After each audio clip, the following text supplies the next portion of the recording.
Hi, this is Jeff Blauette, Technical Agronomist for Cooperative Farmers Elevator.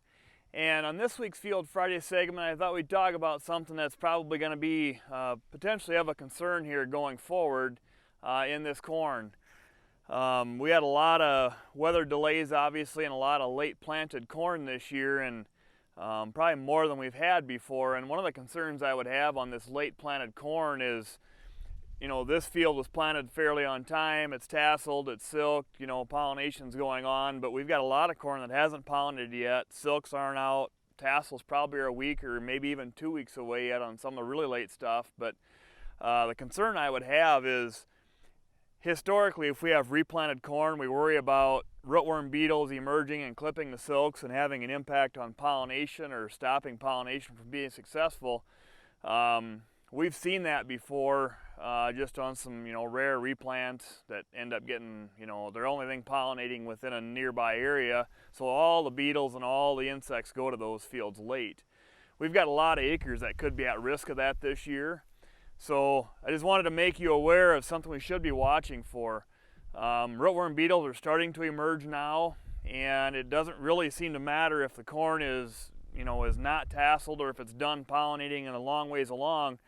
Those insects are kind of driven by growing degree units, and it doesn't really matter what stage the corn is. So we've seen some fields with some rootworm feeding on some smaller corn or even some bigger corn, but the rootworm feeding has been there, so they're all around and their emergence is starting to happen. So the beetles could start clipping silks and causing an issue.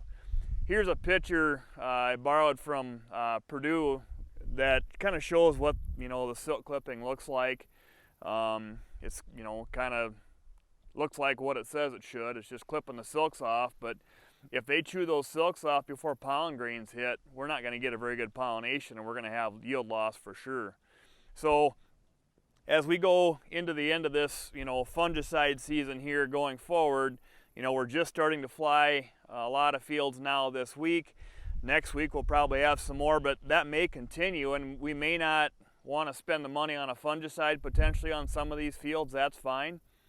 But I would caution that we need to look at these fields and make sure that pollination happens, even if we stick a plane in the air and throw some insecticide at them to make sure pollination happens. We need to be aware of that on these late planted fields, because I am concerned about it, that we could have that risk.